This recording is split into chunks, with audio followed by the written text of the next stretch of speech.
எல்லாரையும் இயேசு கிறிஸ்துவின் நாமத்தில் நான் மிக அன்போடு வரவேற்கிறேன்.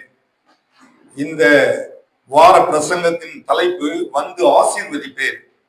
யாத்திராகமத்தின் புஸ்தகம் 20வது அதிகாரம் அதனுடைய 24வது வசனத்தில் மோசேயின் மூலமாக கர்த்தர் சொல்கிறார், மண்ணினாலே பலிபீடத்தை எனக்கு உண்டாக்கி அதன் மேல் உன் ஆடுகளையும் மாடுகளையும் சர்வாங்க தகன பலியாகவும் நான் என் நாமத்தை பிரஸ்தாபப்படுத்தும் எந்த ஸ்தானத்திலும் உன்னிடத்தில் வந்து உன்னை ஆசீர்வதிப்பேன். ஒன்றான மெய் தேவனுடைய தன்மைகளில் ஒன்று தம்முடைய பிள்ளைகளை ஆசீர்வதிக்கிறவர். இந்த ஆதியாகமம் முதல் அதிகாரத்தில் இது ஆசீர்வாதம் ஆரம்பிக்கிறது. ஆபிரகாமை தேவன் அழைத்தார், சொன்ன நிச்சயமாக நான் உன்னை ஆசீர்வதிப்பேன், உன்னை ஆசீர்வதிக்கவே ஆசீர்வதிப்பேன், உன் பேரை பெருமைப்படுத்துவேன், நீ ஆசீர்வாதமாய் இருப்பாய். யாக்கோபு ஒரு ராத்திரி முழுதும் ஒரு யாக்கோக்கு நதி கரையில் உட்கார்ந்து ஜோம் பண்றான். பொழுது விடுகிறது, நான் போக வேண்டும் என்று தூதன் சொன்ன பொழுது நான் விட மாட்டேன், நீர் என்னை ஆசீர்வதிக்க வேண்டும் என்று கேட்டார். ராஜாவாகிய தாவீது தன் ராஜ்யபாரத்தின் நடுப்பகுதியில உமது அடியானின் வீடு என்றென்றைக்கும் ஆசீர்வதிக்கப்பட்டிருப்பதாக என்று சொன்னார். அப்ப தேவனுடைய பிள்ளைகளாகிய நம்மை ஆசீர்வதிக்க அவர் ஒருவரால் மாத்திரம்தான் முடியும். 29வது சங்கீதம் 11வது வசனத்துல தம்முடைய பிள்ளைகளை குறித்து சொல்லப்பட்டிருக்கிறது, கர்த்தர் தமது ஜனத்திற்கு பலன் கொடுப்பார், கர்த்தர் தமது ஜனத்திற்கு சமாதானம் அருளி அவர்களை ஆசீர்வதிப்பார். எல்லாரும் என்னை ஆசீர்வதிப்பார். எல்லாருக்கும் அது வேணுங்க. பணம் கொடுத்து வாங்க முடியாது, வேலை செய்து சம்பாதிக்க முடியாது, அது இலவசமாக கொடுக்கிறது. அப்ப அவருடைய தன்மையில் பிரதானமானது நம்முடைய பிள்ளைகளை ஆசீர்வதிப்பது. எந்த ஆசீர்வாதத்தை நம்ம பெறணும்னு சொன்னா ஒரு நிபந்தனை இருக்கு. கர்த்தர் நிபந்தனை வைத்திருக்கிறார். அந்த நிபந்தனையை கைக்கொள்கிறவருக்கு இந்த ஆசீர்வாதங்கள் எல்லாம் எளிதா வருது. அதான் என் நாமத்தை பிரஸ்தாபப்படுத்துகிற எந்த ஸ்தானத்திலும் நான் வந்து அது யாராக இருந்தாலும் சரி, அந்த நிபந்தனை ஒருத்தன் கை கொள்ளும் பொழுது கர்த்தர் வருகிறார், நான் வந்து ஆசீர்வதிப்பேன் என்கிறார். அந்த அதிகாரத்துல 2 பிள்ளைகள் படித்தாங்க. இவன் சின்னவன் படிச்சான், ரொம்ப அழகா இங்கிலீஷ் ரொம்ப நல்ல வேர்ட்ஸ் எல்லாம் நல்லா இருந்து. அப்புறம் மோனி படிச்சா, என்ன அந்த வார்த்தைகள் எல்லாம் இவ்வளவு நல்லா இருந்து பாத்தீங்கன்னா, அதுதான் 2 பக்கமா நான் வாசிச்சோம். முற்பகுதியில நிபந்தனை சொல்லப்பட்டிருக்கிறது. அப்ப நிபந்தனைக்கு உட்படும் பொழுது கர்த்தர் வருகிறார். எந்த இடத்துல அவருடைய பிரஸ்தாபத்தை நம்ம பார்க்கிறோமோ அந்த இடத்துக்கு வராரு, வந்து ஆசீர்வதிக்கிறார். ஏசாயா தீர்க்கதரிசி புத்தகம் 12வது அதிகாரம் அதனுடைய 4வது வசனத்துல, அக்காலத்தில் நீங்கள் சொல்வது கர்த்தரை துதியுங்கள், அவர் நாமத்தை தொழுது கொள்ளுங்கள், அவர் செய்கைகளை ஜனங்களுக்குள்ளே அறிவியுங்கள், அவருடைய நாமம் உயர்ந்தது என்று பிரஸ்தாபம் பண்ணுங்கள். அவருடைய நாமத்தை நம்ம பிரஸ்தாபம் பண்ண, அவருடைய நாமம் தெரியும். இன்னைக்கு அநேக கிறிஸ்தவர்களுக்கு எல்லாம் தெரியும், கிறிஸ்தவர்கள் தான் நம்ம எல்லாம் தெரியும், அவருடைய நாமம் தெரியாது, இயேசு பற்றி சரியா தெரியாது. இதுக்கு இந்த குடும்பத்தில் பிறந்தவங்க எல்லாரும் சொல்லி தந்துருக்கிறாங்க. நான் சொல்றேன், நீங்க ஒரு சின்ன கூட்டத்தை தெரிந்துடுங்க, அதுல உங்களுடைய பங்கு என்னன்னு பாருங்க. முதல்ல கடவுளை சரியா தெரிஞ்சிருங்க. நீங்க தெரியாம ஆசீர்வாதம் வரவே வராதுங்க.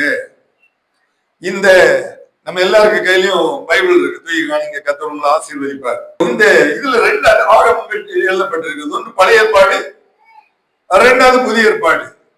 பழைய ஏற்பாடு எபிரேய மொழியில் எழுதப்பட்டது, புதிய ஏற்பாடு கிரேக்க மொழியில் எழுதப்பட்டது.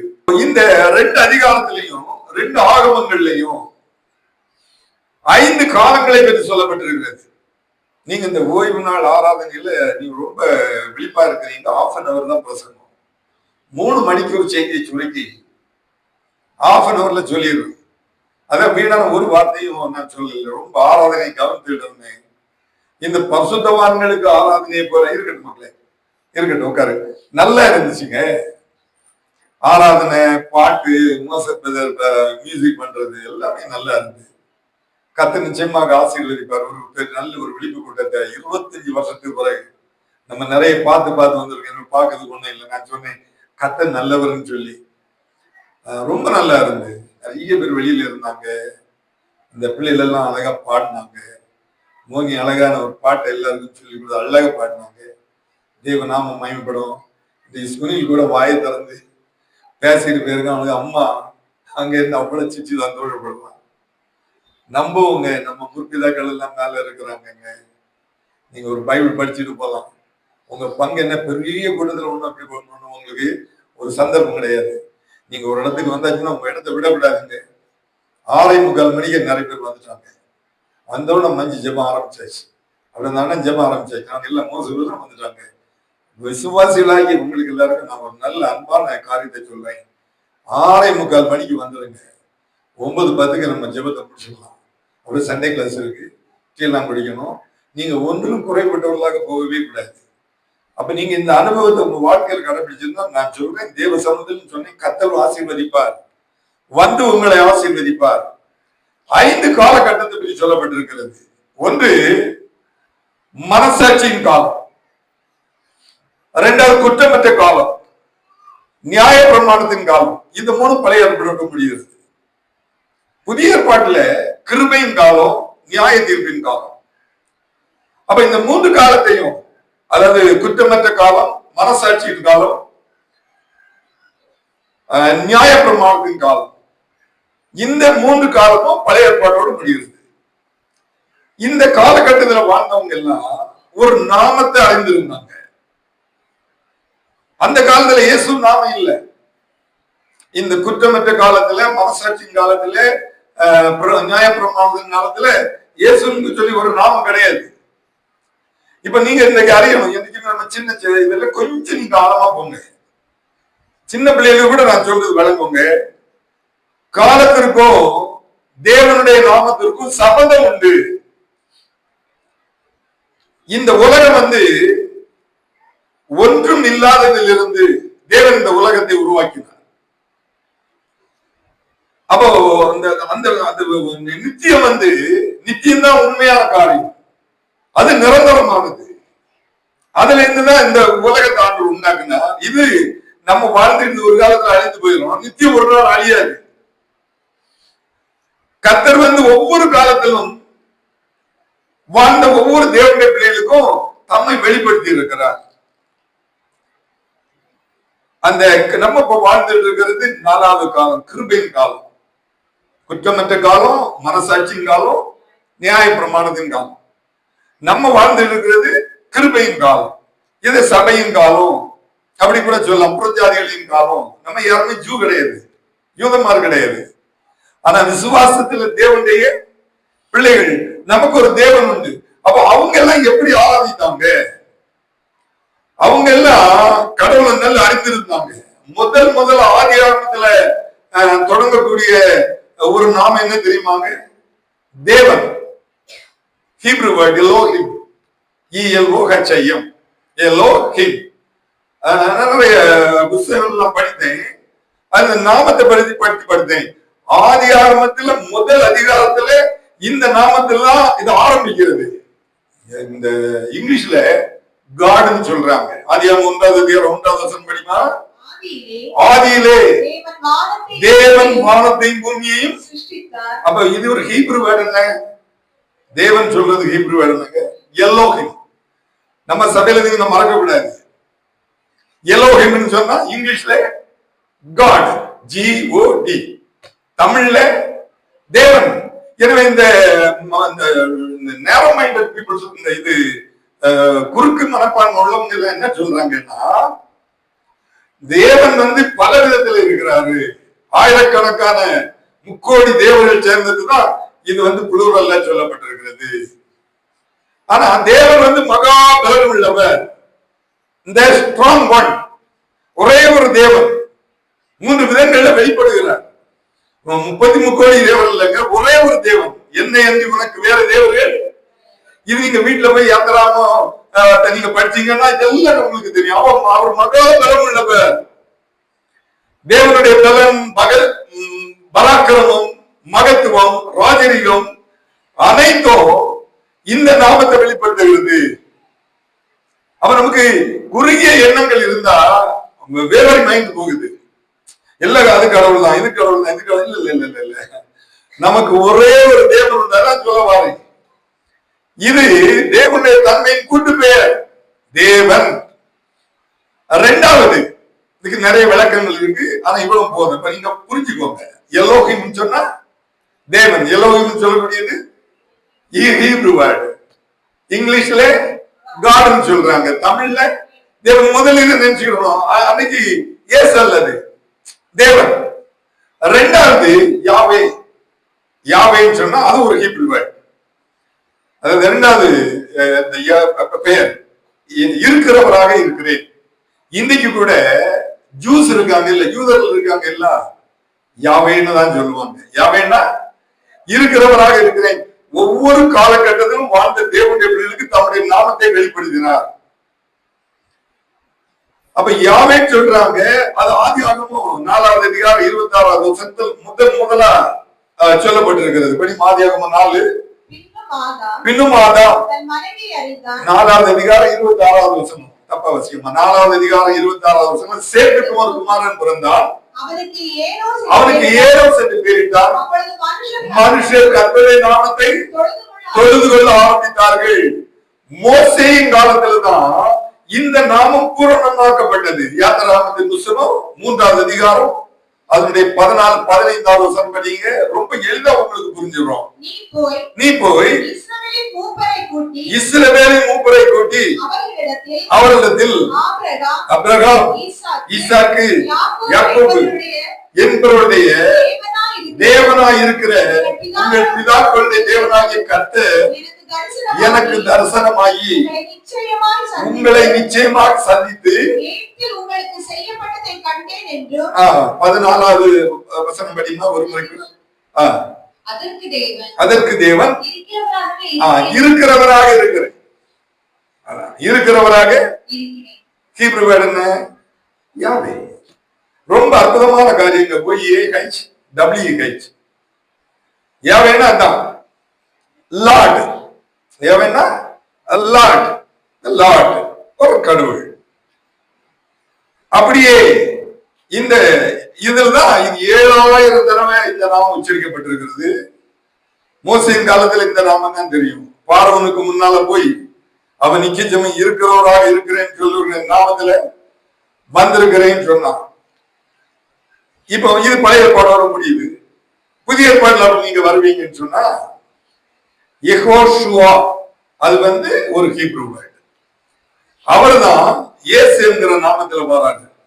ஆங்கிலத்துல ஜீசஸ் சொல்றாங்க, தமிழ்ல இயேசுன்னு சொல்றாங்க. முதல் 2 காரியம் தான் சொன்னேன். பல பேர்கள் இருக்கு, அவ்வளவு வேண்டாம். இந்த 2 நீங்க சிம்பிளா வச்சிருங்க. முதல்ல ஏலோஹிம், 2வது யாவே. பழைய ஏற்பாடு முடிஞ்சாச்சு, புதிய ஏற்பாடு வரணும்.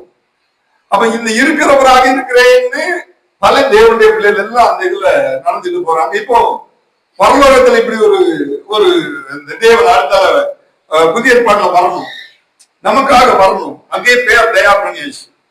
பெயர் தயார் பண்ணிட்டு ஒரு தூதன் ஒரு நாள் கன்னிமரி இடத்துல வரான். அவன் வந்து லூக்கா சுவிசேஷம் 9வது அதிகாரம் அதனுடைய 31வது வசனம் படிங்க. ஒன்னாவது அதிகாரம் லூக்கா 1வது அதிகாரம் 31வது வசனம். இதோ நீ கர்ப்பவதியாகி அவருக்கு இயேசு என்று பெயரிடுவாயாக. போதுமா? பாருங்க, பழைய ஏற்பாட்டின் காலத்துல எலோஹிம் யாவே, புதிய ஏற்பாட்டின் காலத்துல இயேசு வராரு. அந்தந்த காலத்துல அந்தந்த நேரத்துல அவங்களுக்கு தெரியும். அப்ப அவங்களுக்கு இயேசு தெரியாது, அவங்க காலத்துல இயேசு இல்ல. ஆனா புதிய ஏற்பாட்டின் காலம் வருது, கிரேக்க மொழியில இந்த இது எழுதப்பட்டது. அப்ப பரலோகத்திலேயே இந்த புதிய ஏற்பாட்டில் உள்ள பேரை அந்த சூஸ் பண்ணி வச்சுக்கிட்டு தேவன் வைத்து விட்டு ஒரு தூதனை அனுப்புறாரு. அவன் வந்து சொல்றான் ஒரு கன்னிமரியாள்கிட்ட, இதோ நீ கர்ப்பவதியாகி ஒரு குமாரனை பெறுவாய், அவருக்கு இயேசு என்று. அப்படிதான் 8வது நாள்ல பேர் போட்டாங்க. யோசேப்பு அவன் ஒரு நீதிமான். இன்னொரு வசனம் கூட படிங்க, மத்தேயு 1வது அதிகாரம் அதனுடைய 21வது வசனம் கூட படிங்க. மத்தேயு, அவர் ஒரு குமாரனை பெறுவாள், இயேசு என்று பெயருவாயாக, ஏனெனில் அவர் தமது ஜனங்களின் பாவங்களை நீக்கி அவர்களை ரட்சிப்பார் என்றான். இதை நீங்க ஒரு நல்லா புரிஞ்சுக்கணும். முதல்ல பழைய ஏற்பாட்டின் காலத்துல அது வந்து ஹீப்ரு வேர்ட்ல எழுதப்பட்டது. எலோஹிம் 1வது அதிகாரத்துல ஆரம்பிக்கு 2வது அதிகாரத்துல யாவை. இன்னைக்கு கூட எல்லா ஜூவும் அந்த அழுகை சூழல போய் நின்றுட்டு ஒரு யுத்தம் வருது, யாவே யாவே. அவங்களுக்கு இது நாம இன்னும் பிடிபடல, ஒரு காலத்துல அறிவாங்க. நம்ம அறிந்திருக்கிறோம். வந்து உங்களை ஆசீர்வதிக்கணும்னா இந்த நாமத்தை நீங்க அறியணுங்க. இந்த நாமத்தை நீங்க அறிந்தீங்கன்னு சொன்னா மன ஸ்ட்ரெஸ் வராதுங்க. சமீபத்துல 3 ஃபாதர்ஸ் தூக்கு போட்டு தற்கொலை செய்திருக்கிறாங்க. இத்தாலியில ஏர்நாட்டிக்கல் இன்ஜினியர் எல்லாம் படிச்சுக்கிட்டு ஒருத்தர் வந்து ஃபாதர் படிக்கிட்டே இருக்காரு. 10 வருஷம் 1-2 வருஷம் இல்ல, ரொம்ப ஸ்ட்ராங், நல்ல ஃபாதர். அவரை பத்தி எல்லாரும் சாட்சி கொடுக்குறாங்க. ஒரு நாள் ஒரு கடிதம் எழுதினாரு, நம்ம வாழ பிடிக்கல, ரொம்ப ஸ்ட்ரெஸ்ஸா இருக்கு, மன அழுத்தம், அதனால நான் தூக்கு போட்டுறேன். எல்லாரும் ஜன்னல் ஓடி பாக்குறாங்க. அங்க இந்த ஃபாதர் தூங்கி நிற்கிறாரு. திருச்சூர்ல ஒரு ஃபாதர் 34 வயசு. இதே போல சர்ச்சைக்கு பிள்ளைகள் வந்தா 13 வயசுக்கு மேல் பிள்ளைகள் எல்லாம் வேதாகமத்தை கொண்டு வரணும். உங்க இடது பக்கத்துல வாலிப பிள்ளைகள் சொல்லுவார், அப்படி பைபிள் வச்சுக்கணும். ஆலயத்துக்கு வருஷம் இப்படிதான் வரணும், எல்லாரும் வேதம் படிக்கணும். ரொம்ப நல்ல அனுபவம் எல்லாம் சொல்லுவாங்க. அந்த அந்த திருச்சூர் அந்த சர்ச்சில் ரொம்ப முக்கியமான ஒரு நபர். அவர் கடிதம் எழுதினார், என் முடிவுக்கு நானே காரணம், சபையார் எல்லாரும் மன்னிச்சுக்கோங்க, நம்ம வாழ விரும்பல. காலையில சர்ச்சை தட்டிப்பாங்க, சர்ச்சை திறக்கல, இவர் தான் திறக்கணும்.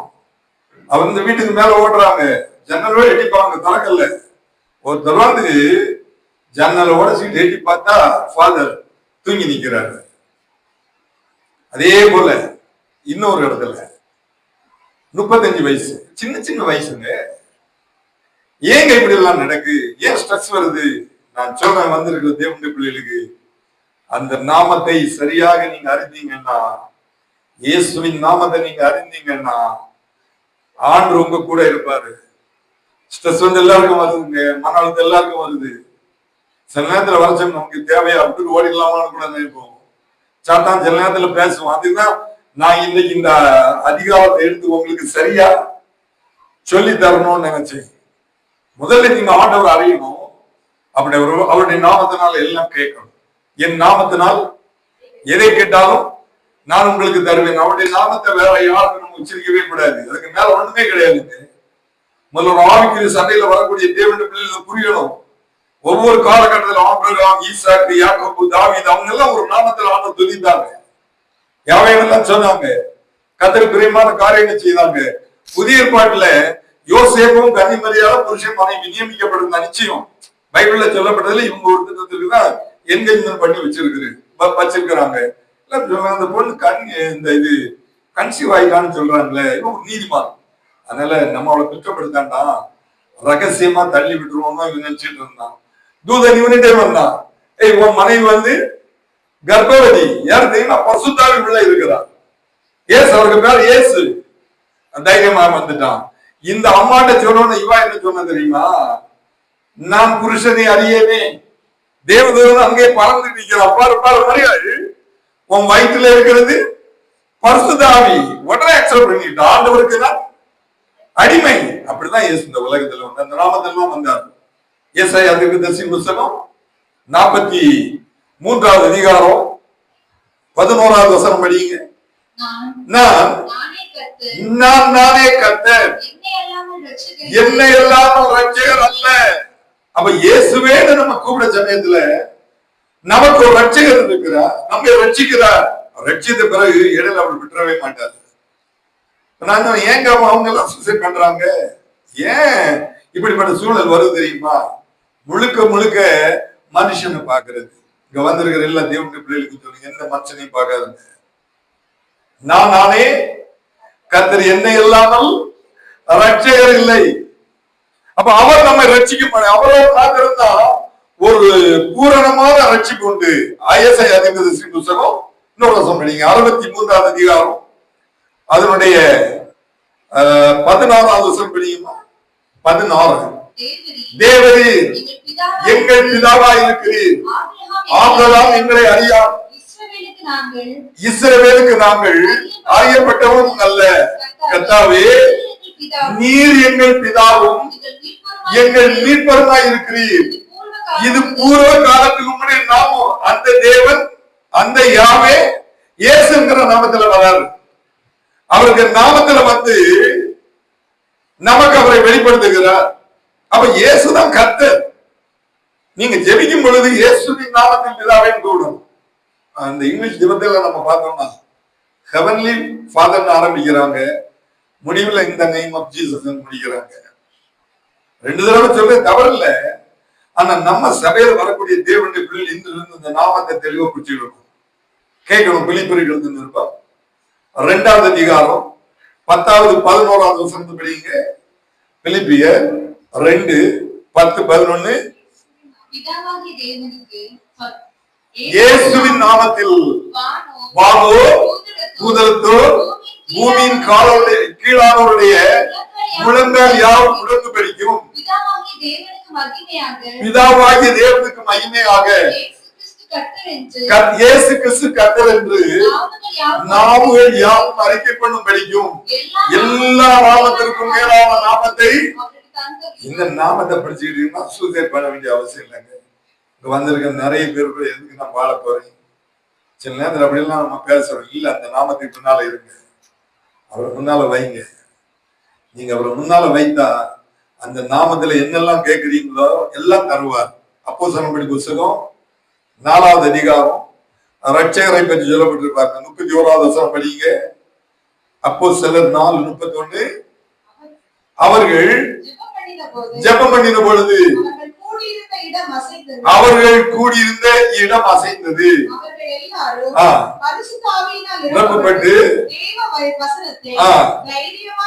இன்னொரு வசனம் சொல்லப்பட்டிருக்கிறது, அவராலே அன்றி வேறு ஒருவராலும் ரட்சிப்பு இல்லை.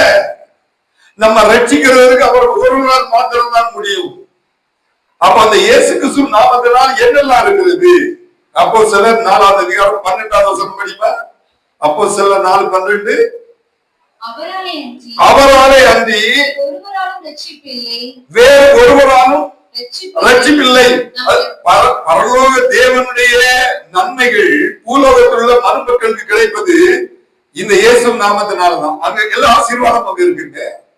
நமக்கு இது வேணும், நம்ம ஆசீர்வதிக்கப்பட்டவங்க, அதுக்குதான் வந்திருக்கிறோம்.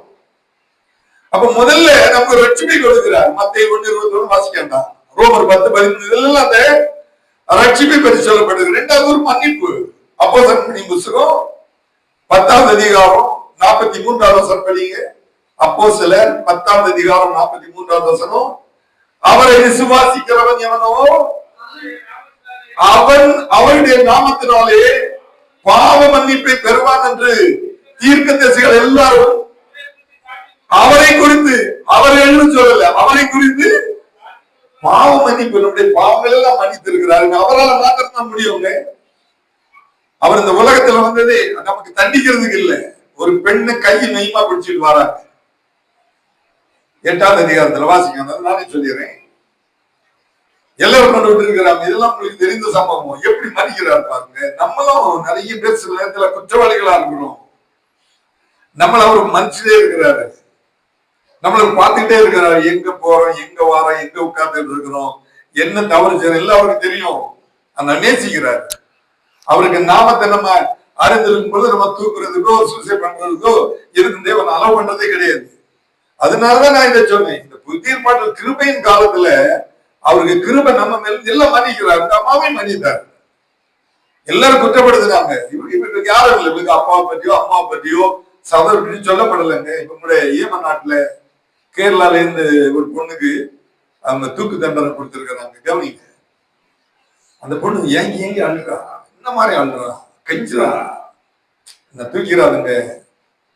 கொஞ்ச நாளா இந்த கதை தான் ஓடிட்டே இருக்கு. இன்னைக்கு இருக்கு. மனுஷன் லேசுல விட மாட்டான். கத்தர் அப்படி அல்ல. நீங்க அந்த நாமத்தை அறிந்தீங்கன்னு சொன்னா நித்திய ஜீவன் வரையும் நம்ம நடத்துவார். யோவான் சுவிசேஷம் 20வது அதிகாரம் அது 31வது வசனம் படியுமா? யோவான் இயேசு தேவனுடைய குமாரனாகிய கிறிஸ்து என்று நீங்கள் விசுவாசிக்கும்படியாகவும் விசுவாசித்து அவருடைய நாமத்தினாலே நித்திய ஜீவனை அடையும்படியாகவும் இவைகள் எழுதப்பட்டிருக்கிறது. நல்ல தேவனுடைய பிள்ளைகளாய் நீங்க இதை அறியணும். நீங்க ஜெபம் பண்ணும் பொழுது போலீஸ் ஸ்டேஷன்ல போய் கம்ப்ளைண்ட் பண்றது போல எனக்கு அது வேணும், இது வேணும், அது வேணும், ஏதோ சொல்லி வரோம். யார்கிட்டையும் சொல்றோம்னு தெரியாது. நீங்க இயேசுவின் நாமத்தை பயன்படுத்தி எனக்கு ஒரு வீடு வேணும்னா தருவார். நியாயம். எனக்கு ஒரு வேலை வேணும் தருவார். எனக்கு ஒரு குழந்தை வேணும் தருவார். அவரால் முடியுங்க. அவர் சொன்னார், என் நாமத்தினால் நீங்கள் எதை கேட்டாலும் தருவே. நீதிமானாக்குகிறார். கொலோசியர்கள் 1வது அதிகாரம் அதனுடைய 12வது வசனம் படிமா? கொலோசையர் 1வது அதிகாரம் ஒளியில் உள்ள 11வது வசனம் படிமா? கொலோசையர் 6வது அதிகாரம் கொலோசையர் 1 கொரிந்தியர் 6வது அதிகாரம் நிறைய வசனம் போட் பண்ணி வச்சிருக்கேன். இன்னும் 10 நிமிஷத்துல முடிச்சிருவாங்க. அதனால நான் சுருக்கி சொல்றேன், புரிஞ்சுக்கிடுங்க. 6வது அதிகாரம் 11வது வசனம் படிக்குமா? உங்களில் சிலர் இப்படிப்பட்டவர்களாக இருந்தீர்கள். ஆயினும் கர்த்தராகிய இயேசுவின் நாமத்தினாலும் நமது தேவனுடைய ஆவியினாலும் கழுவப்பட்டீர்கள், பரிசுத்தமாக்கப்பட்டீர்கள், நீதிமான்களாக்கப்பட்டீர்கள். எல்லாரும் நான் நீதிமான் சொல்லுங்க. நான் ஒரு நீதிமான். ஏன்னா அப்படி உங்களை கழுவி வச்சிருக்கிறாரு. நீதிமான் செய்யும் உருக்கமான வேண்டுதல் மிகவும் பலனுள்ளது. நீங்க என்ன கேட்டாலும் தருவார். அதை அறிஞ்சுடுங்க. நீங்க ஒரு இடத்துல நெருக்கப்பட்டு போயிருக்கிறீங்க, நான் தப்பி போறேன், அங்க கேளுங்க. ஆண்டவர் இயேசுவின் நாமத்தினால எனக்கு இதை தாருங்க. எப்படிங்க விடுவாரு? ஒரு விழிப்பு கூட நடந்துங்க. சில எல்லாம் வந்திருக்காங்க. நான் ஒரு சாட்சி கேட்டேன். ஒரு அம்மா, அவங்க எல்லாம் நினைக்கிறேன் கத்தோலிக்க பேக்ரவுண்ட் நினைக்கிறேன். இப்போ ஆண்டவர் அறிஞ்சிருக்கிறாங்க. மகளுக்கு வாழ்க்கையில் ஒரு பெரிய குறைவு வந்துச்சு. சரி கேட்கறதே இல்லை. அதனால இந்த ஆராதனை முடிந்து அந்த ஒவ்வொரு நாளும் தாய் கவனிக்கிறார். இந்த பிள்ளை எவ்வளவு ஆக்டிவா இருப்பா, இப்போ கொஞ்சம் டல்லா இருக்கிறான்னு சொல்லி. இந்த ஆராதனை முடிஞ்சுட்டு போற உடனே அந்த அம்மா ஒரு சொப்பனம் பார்த்தாங்க. அக்ஷா நல்ல வெள்ளை சாரி எல்லாம் கொடுத்துக்கிட்டு அந்த அம்மா அணைச்சு பிடிச்சாலாம். அணைச்சு பிடிச்சி ஒன்னும் இல்லை, பயப்படாதுங்க, உங்க மகளுக்கு ஒரு விடுதலை வரணும்னு சொல்லியிருக்கா. காலையில எழும்புனா இந்த பிள்ளை முன்னாலே எப்படி இருந்தாலோ அந்த பிள்ளைகிட்ட ஒரு குறைவு உண்டு, சொல்ல விரும்பல. அதே போல எல்லாம் கரெக்டா செய்யறாங்க. சொல்ல நான் வந்தேன், அந்த விழிப்பு கூட்டத்தில் இருந்தேன், எல்லாத்துலையும் கலந்துகிட்டேன். ஆனா நான் இப்படி சொப்பனும் பார்த்தேன். எங்க அம்மா இருந்த காலத்துல செல்லாம் அப்படி பார்ப்பாங்க. ஒரு தேவனுடைய பிள்ளைகளை பாக்குறது. நான் உடனே அந்த அவங்க அந்த இதை சொல்ல சமயத்தை என்ன சொல்லிட்டேன், அம்மாவுக்கு கிருபதான் ஆட்சியாளர் கிடைச்சிருக்குல்ல. எல்லாரும் அப்படி பேசணுங்க. நம்ம சபையில வரக்கூடிய 100 பேர், அன்னைக்கு நிறைய பேர் வந்திருந்தாங்க. நீங்களும் எல்லாரையும் கொண்டு வரணும். கொண்டு வந்து நீங்க ஒரு சின்ன வசனத்தை கேட்டுட்டு போறீங்க. எல்லோரையும் யாவே பழைய பாட்டு காலத்துல அது புதிய பாடங்கள்ல கிருபை நித்திய ஜீவன். நமக்கு இன்னும் ஒரு நித்திய ஜீவன் தான் உண்டு. அப்போ நமக்கு உங்களுக்கு வழிநடத்துறவங்க பாருங்க. அதுக்காக செலவு பண்றது தவறு இல்லைங்க. நிறைய பண்றாங்க. நான் எனக்கு இதெல்லாம் தெரியாது. ஒரு ஸ்டாண்டர்ட்லாம் அடிச்சிடுவாங்க, ஜீவெல்லாம் வந்து நான் வரும்பொழுது எனக்கு எல்லாம் ஆச்சரியமா இருந்து. அதனால நீங்க எல்லாம் சந்தோஷப்படணும். நீங்கள் இப்படி ஏதோ ஒரு காரியத்தை பொறுப்படுங்க, காரியத்தை செய்யுங்க. இந்த ஒரு நாள் நீங்க கஷ்டப்பட மாட்டீங்க. இந்த உலகத்துல எந்த குறையும் வராது. அவருக்கு நாமத்தை ஒரு அறிஞான ஒருத்தர் சொல்றாரு, உங்க சர்ச்சைக்கு முன்னால் வந்து இயேசுவேன்னு கூப்பிட்டா உங்க கடவுள் விழி தரக்கூடிய மலை விழி தரக்கூடிய கடவுளாக இருக்கிற நம்ம கூப்பிட்டா பதில் கொடுப்பாங்க. அப்பான்னு கூப்பிட்டா மகனின்னு சொன்னாங்க. ஒரு பிரசங்கம் பண்ண வந்தாரு, நல்லா பண்ணாரு. கூட ஒரு ஆஃபர் கொடுத்துருக்கலாம்னு நினைச்சேன். அவர் சொன்னாரு, இங்க ஒரு பிரசன்ஸ் இருக்கு, தேவனுடைய பிரசன்னம் இருக்கு. இந்த ஸ்தலத்துல பிரசன்னிக்கிற இந்த இடத்திலும் நான் வருவேன்னு சொன்னது. முதல்ல நீங்க அதை உணரணும், ரெண்டாவது தரிக்கணும், மூன்றாவது நீங்க பிரயாசப்படணும். எல்லாரும் அப்படிதான். இது நம்முடைய ஆராதனை. உங்க வாழ்க்கையில் கஷ்டம் வராது, யாருக்கும் கஷ்டம் வராது. எல்லா நிலைமையிலும் உங்களை ஆசீர்வதிப்பார். வருகிற காலத்தில் இப்படி இருங்க. இந்த 9:30 மணிலிருந்து 10 மணி வரையில உள்ள டெய்லி இப்படி ஒரு ஜோம் பண்ணணும்னு அச்சா சொன்னா யாரெல்லாமோ சொல்லி இருக்கிறாங்க. ரொம்ப நல்ல காரியம். ஆனா இந்த ஜெபத்தை ஆரம்பிக்கும் பொழுது கரெக்டா ஜோம் பண்ணுங்க. இந்த நாமத்தை மறந்துடாதுங்க. அந்த நாமத்துல நீதிமான் ஆக்குகிறார், தேவ பிள்ளை ஆக்குகிறார். ஒரு வசனம் கூட வந்து இந்த யோவான் சுவிசேஷம் 1ஆம் அதிகாரம் 12ஆவது வசனத்தை படிங்க. யோவான் சுவிசேஷம் 1ஆம் அதிகாரம் 12ஆவது வசனம். அவருடைய நாமத்தின் மேல் விசுவாசம் உள்ளவர்களாய் அவரை ஏற்றுக்கொண்டவர்கள் எத்தனை பேர்களோ அத்தனை பேர்களும் தேவனுடைய பிள்ளைகள் ஆகும்படி அந்த நாமத்துல நம்ம தேவனுடைய பிள்ளை. நீங்க வெளியே போகவே கூடாது. அந்த தேவனுடைய பிள்ளை எங்க நின்றாலும் ஒருவேளை ஏதோ சின்ன தவறு பண்ணிருக்கீங்க, அடிச்சு கொன்ற மாட்டாருங்க. சில சொல்ல போல கையை உடைப்பாரு, காலை உடைப்பாரு. அவங்க எல்லாம் என் கால் நாட்டை எல்லாம் வந்து நிப்பாங்க, ஒன்னும் நிக்க மாட்டாங்க. நீங்க முதல் பயப்படக்கூடாது. நாமத்தை பிடிச்சுக்கோங்க, தரையுங்க, பிரஸ்தாபப்படுத்துங்க. இந்த நாமத்தை பிரஸ்தாபப்படுத்த எந்த ஆலயத்திலும் நான் வருவேன்னு சொன்னாரு. ஒரு வசனம் சொல்லி நான் முடிச்சிடறேன். ஜெபத்திற்கு பதில் தருகிறார். யோவான் சுவிசேஷம் 14ஆவது அதிகாரம் அதனுடைய 13, 14ஆவது வசனம் படிங்க. நீங்கள் என் நாமத்தினாலே எதை கேட்பீர்களோ குமாரனை பிதா மகிமைப்படுகிறது போல படும்படியாக அதை செய்வேன். என் நாமத்தினாலே நீங்கள் எதை கேட்டாலும் அதை நான் செய்வேன். அப்படி கர்த்தர் செய்வார், உங்களை நடத்துவார், வந்து உங்க வீட்டுல ஆசீர்வதிப்பார். நீங்க இந்த அனுபவத்தை கடைபிடிங்க. ஆனா பெரிய பெரிய மீட்டிங்ல வர சொல்லி நம்ம விசுவாசிகள் யாரும் மிஸ் பண்ணாதீங்க. பக்கத்துல இருந்த கிராமத்துல உள்ளவங்க எல்லாம் நிறைய வந்திருக்கிறாங்க. நம்ம ஆலயத்தில் உள்ள விசுவாசிகள் நிறைய பேர் காணல. இது எப்பவும் அப்படி ஒரு சான்ஸ் கிடைக்குமாங்க? நிறைய பேர் 2 மணி 3 மணி 2 மணிக்கு போலாம், 3 மணிக்கு போலாம். இல்ல நாங்க கொஞ்ச நேரம் அப்படி இருக்கோம், சும்மா இருக்காங்க. இங்க மலையில நமக்கு எல்லாம் வாகனம் எல்லாம் எதுக்கு தந்திருக்கிறது அதிகமா பயன்படுத்தணும். சும்மா கேட்டு கேட்டு வாங்குறோம். நமக்கு மாத்திரம் இப்படி ஒரு சந்தர்ப்பம் சமயம் 4:30 மணி இருக்கும். அனுப்பிரியால நான் உங்களுக்கு வெள்ள மனதுல விடுறேன். சுனில் ஓடி ஓடி விடுறான், உடனே ஓடி. ஒரு பைக் இருக்கு, யாரோ ஒரு ஹெல்ப் பண்ணுங்க. எத்தனை பேருக்கு வாகனம் இல்லைங்க? நம்ம சர்ச்சில் கர்த்தர் எல்லாரையும் ஆசீர்வதித்து இருக்கிறாருங்க. உங்க பங்கை நீங்க பயன்படுத்தணுங்க. அப்பதான் நிரந்தரமா அந்த ஆசீர்வாதம் நமக்கு இருக்கோங்க. இன்னைக்கு எத்தனையோ பேருடைய வாழ்க்கையில இயேசு இல்ல, எப்படியோ வருது எப்படியோ போயிருது. நம்ம வாழ்க்கையில இயேசு இருக்கணும், அவருக்கு நாம இருக்கணும். நம்ம கிருபையின் காலத்துல வாழ்றோம், அவருக்கு கிருபை நமக்கு வேணும். வர்ற காலத்துல பயன்படுத்துங்க. சக்கு போக்கு சொல்லவே கூடாது. ஓய்வு நாள் 6:45 மணிக்கு வாங்க. சின்ன சபை தான், அது எனக்கு தெரியும். கர்த்தர் உங்களை ஆசீர்வதிப்பார். சின்ன வார்த்தையை கேட்டு போறீங்க. எல்லோரும் யாவை வேர்ல்டு முடிஞ்சு புதிய ஏற்பாட்டுல அந்த ஒரே நபர் இயேசு கிறிஸ்து. அப்படி சாப்பாடு நமக்கு தர முடியும், வஸ்திரம் தர முடியும், சமாதானம் தர முடியும், செழிப்பு தர முடியும். எல்லா நன்மைகளினால் நம்மை நிரப்புவார்ன்னு சொல்லி நான் என் வார்த்தை முடிக்கிறேன். கர்த்தர் இந்த வார்த்தையை ஆசீர்வதிப்பாராக. எல்லாரும்